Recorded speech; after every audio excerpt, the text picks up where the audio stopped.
이 생을 살아가는 모든 사람들에게 어려움과 재난이 있습니다. 때로는 도살장에 끌려가는 양처럼 생명에 대한 위협을 당할 때도 있습니다. 그러나 그럴 때에라도 우리가 붙잡아야 하는 사실은 그 누구도 그 어떤 것도 하나님의 사랑에서 나를 끊을 수가 없다는 믿음입니다. 우리는 이 믿음을 탐내야만 합니다. 세상의 그 무엇으로도 나를 하나님의 사랑에서 끊을 수 없다는 이 믿음을 붙잡아야만 됩니다.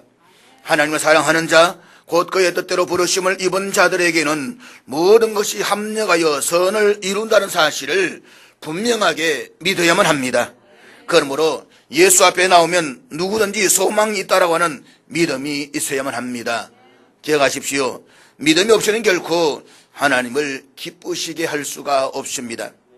사랑하는 여러분, 우리의 소망은 예수 그리스도이십니다.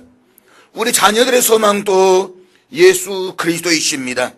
이 땅의 소망도 예수 그리스도이십니다.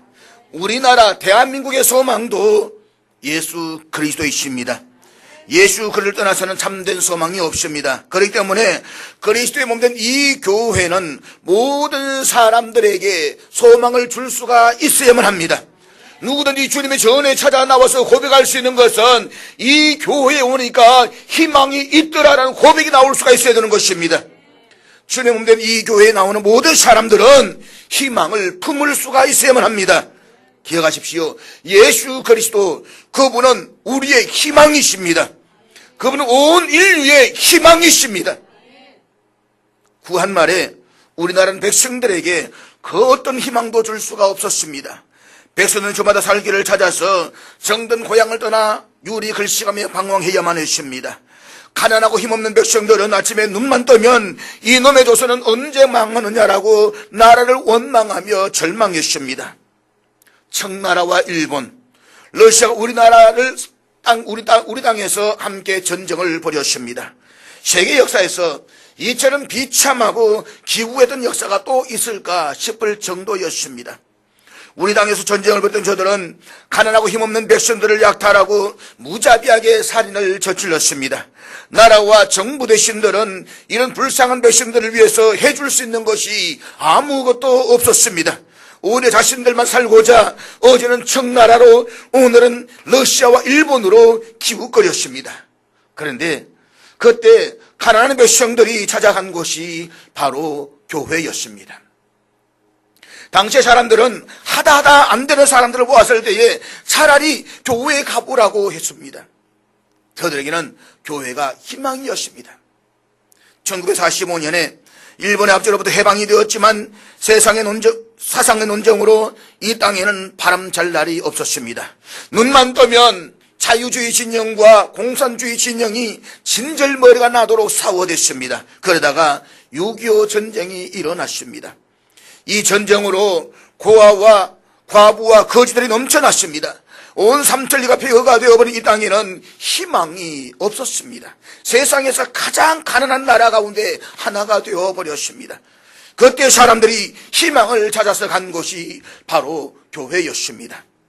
백성들은 지금의 가난을 해결하기 위해서 보다 더 잘 살아보기 위해서 교회로 몰려들었습니다. 그들에게는 교회가 희망이었습니다. 그들은 교회에서 하나님의 말씀을 듣고 기도하면서 내일에 대한 희망을 품었습니다. 그 결과 오늘 우리나라는 전 세계가 다 놀랄 만큼 번영과 부유함을 누리게 되었습니다. 지금 우리 아이들은 우리 부모님의 세대가 경험해야만 했던 절박한 가난을 모릅니다. 아니 어쩌면 저와 여러분들도 우리의 부모님 세대가 경험해야만 했던 처절한 가난이라고 하는 것이 어떤 것인지에 대해서 제대로 이해하지 못하고 있을런지도 모릅니다. 그냥 들어만 봤지. 등굣죽을 먹었다, 소나무 가죽을 벗겨서 먹었다, 그 말만 들어보았지 그게 무엇인지 우리는 알지 못합니다.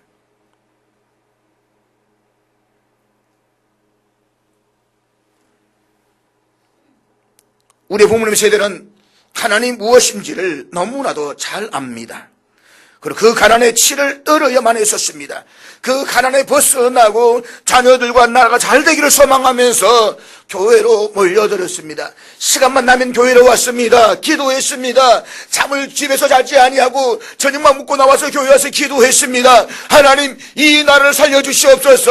우리 자녀들 잘 되게 해주시옵소서. 아이를 붙잡고 나라 민족을 위해서 기도했습니다. 당시에는 비록 육적으로는 가난했지만 영적으로는 그래도 부유했습니다. 그 결과 오늘 우리는 이만큼 그래도 잘 사는 나라가 되었습니다. 그런데 오늘 이 땅의 백성들은 육적으로는 부유해졌지만 영적으로는 심대한 기근의 시대를 맞이하고 있습니다.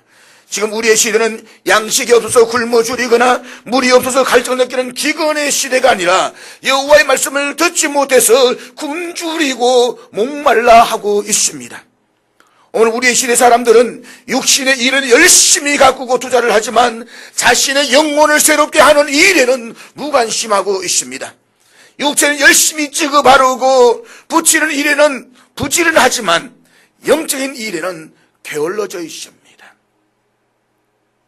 그래서 미래학자인 최용신 목사는 지난 2013년 펴낸 그에 져서 한국교회의 미래지도라는 책에서 한국교회 잔치는 이미 끝났다라고 단언하고 있습니다. 한국교회는 잠시 성장을 주춤하고 있는 것이 아니라 이미 쇠퇴기에 접어들었다는 것이 그의 진단입니다. 뼈를 깎는 갱신의 노력이 없이 그냥 이대로만 가면 2050년이 되었을 때에 이 땅의 기독교 인구는 400만 명 이하, 아니 어쩌면 300만 명 이하로 급감하게 될 것이라고 그는 예측을 하고 있습니다. 어디까지나 예측일 뿐이지만 미래에 대한 그의 진단은 참으로 걱정하지 않을 수가 없다는 것입니다. 지난 2015년도 우리나라 정부가 조사한 인구저택조사에 의하면 우리나라 전체 인구 가운데 종교를 가지고 있다고 응답한 사람이 절반도 되지 않는 43.9%였습니다. 이것은 지난 2005년에 52.9%였던 것에 비하면 현저하게 줄어들었습니다. 앞에 있는 도표를 통해서 우리가 볼 수 있지만 1995년도에 종교를 가지고 있다라고 응답했던 사람들이 50.4%였던 것이 2005년도에는 2.5%가 늘어났다라고 볼 수가 있습니다. 52몇 %. 이것은 그 당시에 1997년도에 겪었던 IMF가 영향을 주었기 때문이다라고 이야기를 합니다. 그리고 그나마 위로를 받는 것은 2005년에 기독교인이 전체 18.2%로 840여만 명이었던 것이 2015년은 960여만 명으로 전체 19.7%로 늘어났다라고 하는 것입니다. 기독교, 불교, 천주교 가운데서 그래도 가장 많이 믿는다라고 평가를 받고 있습니다. 그것도 불교, 천주교 등 다른 종교들은 인구가 현저하게 줄어들었는데도 불구하고 우리 기독교만은 1.5% 늘었다라고 하는 것입니다. 그러나 여러분, 이것은 그냥 드러난 수치에 불과합니다. 실제로 교회 현실을 들여다보면 주일학교 학생들의 수는 현저하게 줄어들고 있습니다. 이미 우리들의 주변의 중소형 교회들의 경우에는 아이들이 없어서 주일학교 문을 닫고 있는 교회들이 늘어나고 있습니다. 우리 통합측만 보더라도 거의 절반 가까이가 중고등부, 아동부가 없는 교회라고 조사가 되고 있습니다. 무엇보다도 전체 국민들 가운데서 젊은 세대로 내려가면 내려갈수록 종교가 없다고 하는 사람들이 훨씬 더 많아지고 있다고 하는 것입니다. 그러니까 우리가 19.7%라고 할 때에 40대 이상의 세대에서 종교인들이 많아 늘어나고 있지만 밑으로 내려가게 되면 현저하게 나는 무신론자다라고 하는 사람들이 늘어나고 있다라고 하는 것입니다. 젊은 세대들은 오늘 현실이 주는 풍요로움에 빠져서 내세를 지향하는 종교의 의미를 찾지를 못하고 있습니다. 결국 교회 안에는 부흥을 경험했던 세대들이 사라지고 있습니다. 교인이라고 말하지만 실상 명목상의 교인일 뿐 헌신과 섬김으로 성숙된 신앙의 삶을 보여주는 사람들이 점차 줄어들고 있습니다. 과거 힘들고 어려웠을 때에 이 땅의 사람들은 교회가 희망이라고 생각을 했었습니다. 교회에 가면 가정이 살고 자녀들이 잘 된다라고 믿었습니다. 그러나 여러분, 이 시간 한번 묻겠습니다. 여러분 과연 교회가 희망이라고 생각을 하십니까? 그리고 한국교회가 과거에 누렸던 그 영광을 우리의 시대에 다시 회복하는 것이 과연 가능할까요? 아마도 이와 비슷한 질문을 가지고 있었던 이스라엘 백성들에게 이사야 선지자는 본문 2절에서 이런 예언을 하고 있습니다. 그때 이미 이스라엘은 바벨론에 의해서 처참하게 멸망을 당하고 포로로 끌려갔었습니다. 하나님의 성전은 무너지고 예루살렘 성벽은 회파되었습니다. 그들은 과거에 누렸던 그 모든 영광을 잃어버리고 있었습니다. 그런데 이사야 선지자는 그들을 향해서 이런 예언을 선포하고 있습니다. 본문 2절의 말씀 우리 다 같이 읽도록 하겠습니다. 2절입니다. 시작. 여기 이사야 선지자의 예언의 대상이었던 이스라엘은 궁극적으로는 새로운 이스라엘, 영적인 이스라엘 오늘의 교회를 향한 예언이 될 수가 있다는 사실을 우리는 기억하셔야만 합니다. 그리고 그가 전하고자 하는 예언의 초점은 이것입니다. 예수 그리스도의 교회가 마침내 그 영광을 회복할 것이다. 그렇다면 그 교회가 과거의 영광을 다시 회복하기 위해서 오늘 저와 여러분들 해야 할 일은 도대체 무엇입니까? 첫째로 포기할 수 없는 중보의 기도를 계속 해야만 합니다. 오늘 본문이 시작되는 1절 말씀 다시 한번 같이 보도록 하겠습니다. 1절 말씀 다 같이 읽겠습니다. 시작. 여기에서 나라고 하는 사람을 누구로 보느냐에 대해서는 성경학자들의 중요한 관심사 가운데 하나라고 볼 수가 있습니다. 두 가지의 가능성이 있습니다. 그 중에 하나는 저자인 이사야로 보는 견해가 있습니다. 이 경우에 오늘 본문이 의미하는 바는 장차 이스라엘이 회복되고 그 영광이 온 땅에 드러나기까지 이사야는 중보의 기도를 중단하지 않겠다라는 뜻이 되는 것입니다. 그리고 또 하나는 61장부터 계속 정언되고 있는 메시아, 그분이 나라는 화자가 되어서 말씀하시는 것으로 볼 수가 있습니다. 두 번째 견해는 오늘 많은 성경학자들에 의해서 지지를 받고 있는 견해이기도 합니다. 그러니까 메시아, 그분이 쉬지 않고 당신의 교회가 다시 영광을 회복하기 위해서 기도하고 계신다는 것입니다. 예루살렘의 구원이 횃불같이 나타나도록 여기서 횃불의 특징은 주의를 향해서 빛을 발산하는 것입니다. 그러므로 교회로부터 비롯된 구원이 마치 아침의 태양이 가까운 언덕과 덜 그리고 더 높은 산을 향해서 그 빛을 펼쳐나가듯이 온 세상을 향해서 그 영향력을 펼쳐나갈 것을 말씀하고 있는 것입니다. 우리의 메시아이신 예수님께서는 그것을 위해서 지금도 쉬지 않고 중보의 기도를 계속하고 계십니다. 그렇습니다. 주님은 피로 사신 당신의 몸된 우리의 교회가 온 열방을 향해서 그 영향력을 미치는 영광이 회복되기를 지금도 기도하고 계십니다. 그런데 거기에서 끝나지 않습니다. 계속되어지는 본문 6절의 말씀을 같이 보도록 하겠습니다. 6절의 말씀 다 같이 읽겠습니다. 시작. 그렇습니다. 우리의 유일한 구원자신 예수 그리스도, 그분은 자신이 홀로 쉬지 않고 기도하고 있다는 그 선언에서 만족하지 않습니다. 그분은 예루살렘의 그 영광을 회복하도록 예루살렘의 성벽 위에 내가 파수꾼을 세웠다라고 말씀을 하십니다. 다시 말하면 예루살렘의 회복을 위해서 중보 기도할 파수꾼을 세우고 계신다는 것입니다. 그렇다면 사랑하는 여러분, 오늘 사랑하는 저와 여러분, 우리도 그분과 함께 우리들이 사랑하는 시온, 우리 참으로 사랑하는 영적 예루살렘, 우리의 믿음의 공동체인 교회의 회복을 위해서 기도해야 하는 것은 지극히 당연한 일이 아닐까요?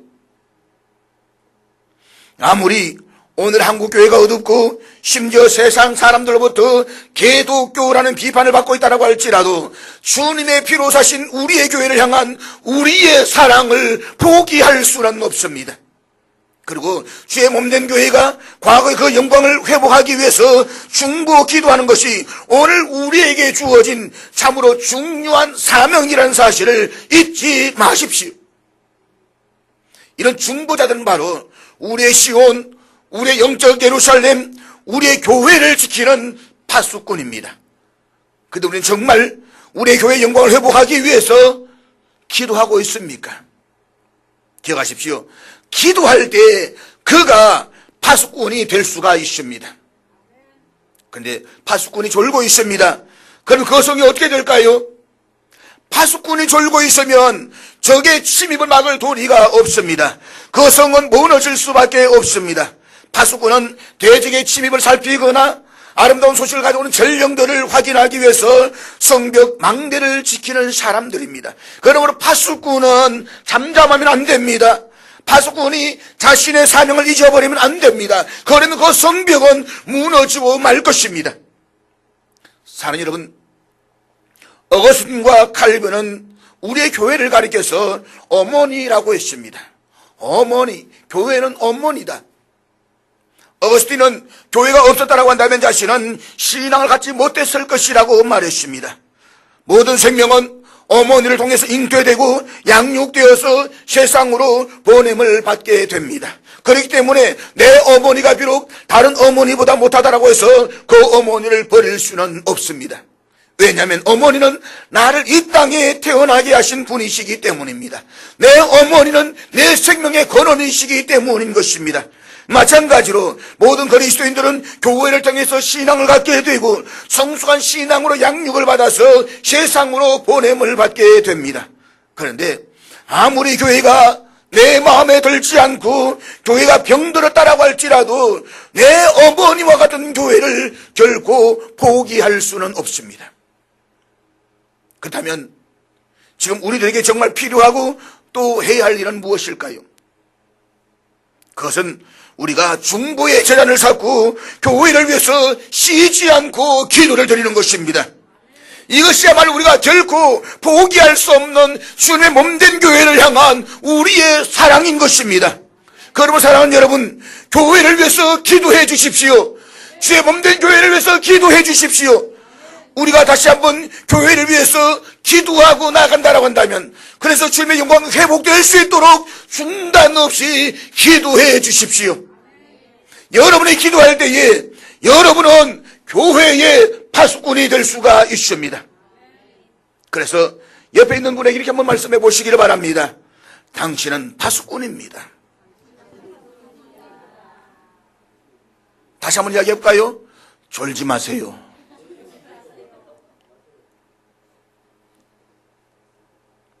교회의 영광이 회복되기를 원한다라고 한다면 우리가 해야 할 일은 무엇일까요? 두 번째로 포기할 수 없는 노력을 지속해야만 합니다. 사랑하는 여러분, 우리가 무엇인가를 위해서 혹은 누군가를 위해서 기도한다라고 하는 것은 그저 기도만 하는 것을 의미하지 않는다는 사실을 잊지 마십시오. 그것은 기도에 합당한 노력이 동시에 동반되는 것을 의미하는 것입니다. 예컨대 우리 주님이 가르쳐 주시는 주기도문의 정신을 따라서 기도를 합니다. 오늘 우리에게 일용할 양식을 주시옵고. 그렇게 기도하면서 가만히 있어야만 합니까? 아무것도 하지 않냐고 오늘 일용할 양식을 주시니까 라고 하면서 가만히 빈둥빈둥 있으면 되는 것입니까? 아니지 않습니까? 직장과 일터로 나가서 열심히 일을 해야만 합니다. 그래야만 일용할 양식이 우리에게 공급되는 것입니다. 기억하십시오. 기도는 기도만 하는 것으로 의미하지는 않습니다. 기도를 했을 때에 그 기도에 합당한 노력이 동시에 시작되어야 하는 것을 뜻하는 것입니다. 주기도문에 또 하나의 기도 제목이 있습니다. 우리가 우리의 잘못한 사람을 용서하여 준 것 같이 우리의 죄를 용서하여 주시고, 이 기도를 따라서 하나님, 나에게 상처를 준 사람들을 다 용서해 주십시오 라고 기도를 했습니다. 그러면 그렇게 기도하면 다 끝나는 것입니까? 아니지 않습니까? 비록 그가 나에게 상처를 주었다고 할지라도 내가 그 사람을 멀리하기보다는 그를 가까이 하려고 해야만 합니다. 그를 친절하게 대해야만 합니다. 그리고 마침내 용서를 몸으로 실천하는 노력이 따라와야만 합니다. 그럴 때 내가 드리는 기도에 진정성이 있다라고 말할 수가 있을 것입니다. 그렇다면 지금 우리들의 시온인 교회의 회복을 위해서 우리는 어떻게 해야 할까요? 사랑하는 여러분, 우리가 교회의 회복을 위해서 기도를 했다라고 한다면 이제 내가 할 수 있는 최선의 방법으로 헌신을 해야만 합니다. 내 손에 있는 것으로 하나님께 영광을 돌려야 되는 것입니다. 교회 진정한 회복을 위해서 내 나름대로의 노력으로 돕고 섬겨야 마땅한 것입니다. 본문의 10절의 말씀 한번 같이 보도록 하겠습니다. 10절 말씀 다 같이 읽겠습니다. 시작. 가만히 있으면 안 된다는 것입니다. 내가 할 수 있는 노력을 중단하지 말고 지속하라는 말씀입니다. 사람들이 뒤처지거나 포기하지 않도록 길도 닦고 돌도 제거하고 할 수 있는 내 노력을 하라는 것입니다. 만민을 위하여 기치를 들라. 이것은 한 군대가 행진을 계속할 때에 연상하게 하는 상황인 것입니다. 군대가 행진을 하다가 어느 곳에서 쉬어야 할 때가 있습니다. 계속 행진을 할 수는 없는 것입니다. 그런데 그때 충분히 휴식을 취한 후에 행진을 다시 시작할 경우에 깃발을 높이 쳐들어서 행렬을 정비하라는 신호를 보내게 되는 것입니다. 그렇습니다. 교회 모든 성도들이 다 한 마음으로 떡에 헌신하지는 않습니다. 어떤 사람은 여러 가지 요인으로 인하여서 주저앉아 있을 수도 있습니다. 어떤 사람은 한때 열심히 헌신을 하다가 낙심되어서 주저앉아 있을 수도 있습니다. 그때 다시 일어나 믿음의 여정을 계속할 수 있도록 복음의 깃발을 높이 쳐들으라는 이 말씀인 것입니다. 마음이 흩어져 있는 교인들의 마음을 오직 예수 그리스도의 복음 앞에 하나가 되도록 깃발을 높이 들어야 한다는 것입니다. 그리하여서 우리 교회에 하나님의 영광이 회복되는 그 날을 향해서 중단 없이 앞으로 힘을 나아가야 되는 것입니다. 사랑하는 여러분, 우리의 교회가 그렇게 될 수 있도록 깃발을 높이 들어주십시오. 돌을 제거하고 길을 닦는 일에 마음을 모아주십시오. 누군가 주저앉아 있습니까? 낙심되어져 있습니까? 그에게 다가가십시오. 그에게 복음의 깃발을 같이 들 수 있도록 용기를 주십시오. 믿음을 함께 나눌 수 있도록 함께해 주십시오. 그를 위해서 기도해 주십시오. 계속해서 이어지는 11절의 말씀을 같이 읽도록 하겠습니다. 11절 말씀 같이 읽습니다. 시작. 여기에서 그는 메시아이신 예수 그리스도를 가리킵니다. 그래서 상급이 그에게 있고라고 하는 말씀은 구원이 예수님의 손안에 있다는 것입니다. 그렇습니다. 구원은 오직 예수 그리스도에게만 있습니다. 구원은 예수님에게만 있는 것입니다. 나 외에는 없다라고 말씀하셨습니다. 이 사실을 믿고 세상에 그렇게 외치라는 것입니다. 예수 그리스도만이 구원이라는 사실을, 이 구원의 아름다운 소식을 전하라는 것입니다. 그리고 이 복음을 거절하면 심판이 있다라고 전하라는 것입니다. 그렇습니다. 여러분, 예수 그리스도 그분은 우리의 구원이십니다. 누구든 예수 그리스도를 믿는 자는 구원을 얻을 것입니다. 그러나 예수 그리스도를 영접하지 않는 자는 반드시 심판이 있을 것입니다. 성경은 그 심판이 둘째 사망으로 영원한 지옥이라고 했습니다. 기억하십시오. 예수를 믿으면 천당 갈 것입니다. 예수 천당, 누구든지 예수를 구주로 믿는 자는 천당 갈 것입니다. 그러나 믿지 않으면 불신, 지옥에 갈 것입니다. 이것은 영원히 변하지 않는 진리입니다. 그렇기 때문에 우리가 믿지 않는 형제 자매들, 믿지 않는 이웃을 전도해야 하는 이유가 바로 여기에 있습니다. 저들을 지옥에 보내지 않기 위해서 말입니다. 사랑하는 여러분, 우리가 진정 우리의 교회와 한국교회의 회복을 원한다라고 한다면 우리가 앞장서서 교회가 전해야 할 그 복음을 전해야만 합니다. 그리고 교회의 진정한 성장과 성숙을 가로막고 있는 요인들을 없애야만 합니다. 돌을 제거하는 것입니다. 지금 우리 교회의 진정한 성장과 성숙을 가로막고 있는 돌이 무엇입니까? 그것이 작은 돌이든 큰 돌이든 제거해야만 합니다. 그리고 우리의 교회가 걸어가게 될 내일을 위한 그 길을 닦아야만 합니다. 그리고 그 길을 통해서 교회가 마땅히 선포해야 할 예수 그리스도의 구원의 복음을 세상에 전해야만 합니다. 기억하십시오. 전하지 않으면 들을 자도 없습니다. 그래서 성경은 우리가 저들 전하지 않으면 그로 인해서 저들이 지옥에 가게 되었을 때에 그 핏값을 우리들에게서 찾는다라고 말씀하고 있습니다.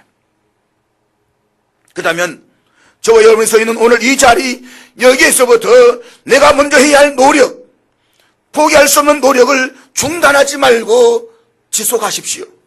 무엇보다 내 이웃들이 그리스도 복음을 영접하고 주께로 돌아와 이 자리를 채울 수 있도록 전도하시기를 중단하지 마십시오. 주의 몸된 교회가 영광을 회복하기 위해서 말입니다. 사랑하는 여러분, 교회의 영광을 회복하기 위해서 우리가 해야 할 일이 무엇일까요? 세 번째로 포기할 수 없는 믿음을 가지셔야만 합니다. 포기할 수 없는 믿음은 어떤 믿음일까요? 우리 주님이 자신의 명예와 영광을 위하여서 당신의 몸된 교회를 영광스럽게 회복시켜 주실 것을 믿으셔야만 합니다. 우리 주님께서 교회를 세워주실 것을 믿으셔야 되는 것입니다. 그럼 주님께서는 어떻게 회복시켜 주실 것을 약속하고 있습니까? 본문 3절과 4절이 그 해답을 우리에게 가르쳐 주고 있습니다. 우리 본문 3절 4절 다 같이 읽겠습니다. 시작.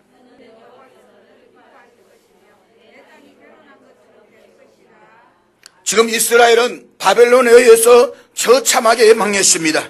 그 백성들은 세상으로부터 나라 없는 민족이라고 말로 표현할 수 없는 멸시와 천대를 받았습니다. 그러나 오늘 본문에서 이렇게 선언하십니다.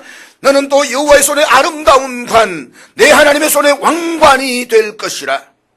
여러분, 왕관은 일반적으로 머리에 서는 것이 상식입니다. 그런데 그 왕관이 하나님의 손 안에 있다라고 했습니다. 이것은 왕관 그 자체보다 하나님의 손 안에 있다는 사실을 강조하고 있는 말씀인 것입니다. 다시 말해서 하나님의 손 안에 있다라고 하는 것은 하나님의 절대적인 보호를 받고 있다는 말씀인 것입니다. 하나님이 다시는 이스라엘을 버리지 아니할 것이고 보호하실 것을 선언하고 있는 말씀인 것입니다. 이것이 얼마나 아름다운 약속입니까? 지금은 황무지 같은 버림받은 땅입니다. 그래, 이 땅이 하나님의 손 안에 있게 될 때에, 하나님의 보호하심이 있게 될 때에 그 땅은 하나님이 기뻐하시는 땅이 될 것입니다. 그래서 헵시바라고 부른다고 말했습니다. 헵시바라는 말은 너는 나의 기쁨이라는 말입니다. 말하자면 예루살렘은 하나님의 기쁨이 대상이 될 것이라는 말씀입니다. 그리고 뷸라라고 말했습니다. 이 말은 너는 나와 결혼한 신부라는 뜻입니다. 그런데 이 말은 한 번 결혼했다가 이혼을 당한 여인, 그러니까 버림받은 여인에게 사용되어지는 말씀인 것입니다. 처음 결혼한 여인이 아닙니다. 어쩌다 결혼을 했는데 이혼을 당했습니다. 버림받았습니다. 그 여인이 다시 결혼하게 될 때에, 선택되어졌을 때에 뷸라라는 말을 쓴다는 말입니다. 그러므로 한 번 버림을 받았지만 다시 용서함을 받은 이스라엘의 신분을 의미한다라고 말할 수가 있습니다. 이전에 타락하고 범죄함으로 그도 하나님으로부터 버림을 받았습니다. 그러나 이제 다시는 하나님으로부터 버림을 받지 않을 것임을 약속하고 있는 말씀인 것입니다. 그래서 하나님께서는 저들 향해서 이렇게 말씀하십니다. 헵시바 뷸라. 그렇습니다. 이스라엘이 현재는 비록 수치와 가난으로 핍박으로 힘들고 어려운 삶을 살아가고 있습니다. 그렇지만 하나님의 영광이 임하게 되는 날, 그는 다시 한번 번영과 영광이 충만한 삶을 살게 될 것입니다. 한때 황무지처럼 세상에서 버림을 받았던 주의 몸된 교회가 이제는 주님이 기뻐하시는 교회가 될 것입니다. 주님의 아름다운 신부가 될 것입니다. 지금 우리 주님께서는 이 영광스러운 모습을 회복할 것에 대한 약속의 말씀을 우리에게 주고 있는 것입니다. 그리고 우리는 이 약속을 믿어야 되는 것입니다. 그러나 기억하십시오. 우리가 하나님의 기쁨이 되고 영광스러운 신부의 모습으로 회복되는 것은 우리의 그 무엇 때문이 아니라, 우리의 그 찬란 의지 때문이 아니라, 우리의 그 도도한 어떤 명예 때문이 아니라 하나님께 베푸시는 은총 때문이라는 것입니다. 우리는 이 사실을 잊어버리면 안 됩니다. 하나님의 무조건적이고 절대적인 은총으로 말미암아서 내가 하나님의 기쁨이 되고 하나님의 신부가 되었던 사실을 고백하는 순간 우리는 감사하는 삶을 살지 않을 수가 없는 것입니다. 감사의 삶을 산다는 것이 무엇을 말하는 것입니까?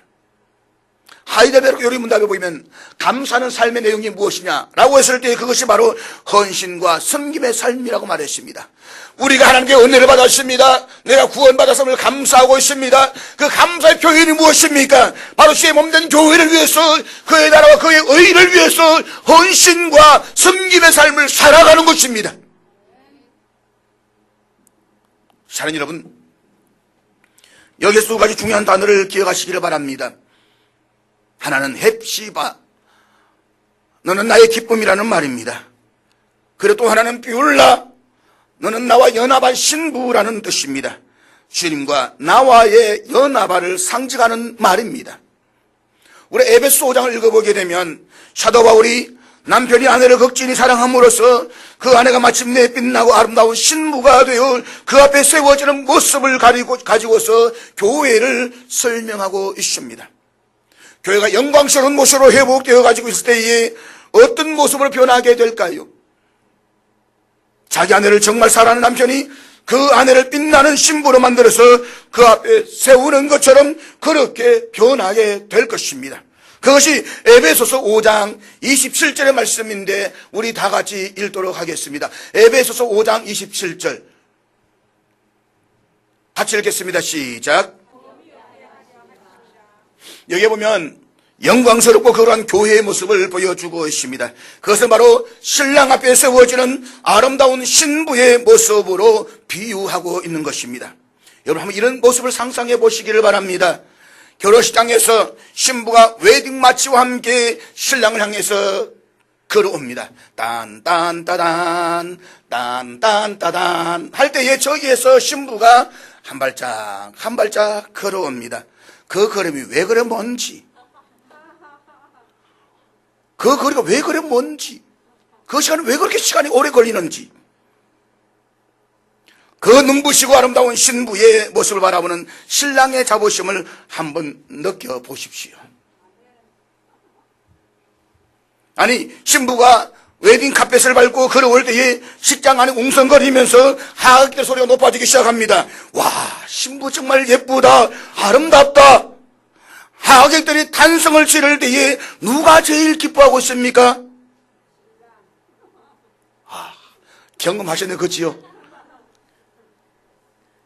그런 경험이 있었습니까? 신랑 되신 분들 대답을 해야지요. 우리 앉으면 대답을 안 해요. 그런 경험이 있었지, 그렇죠?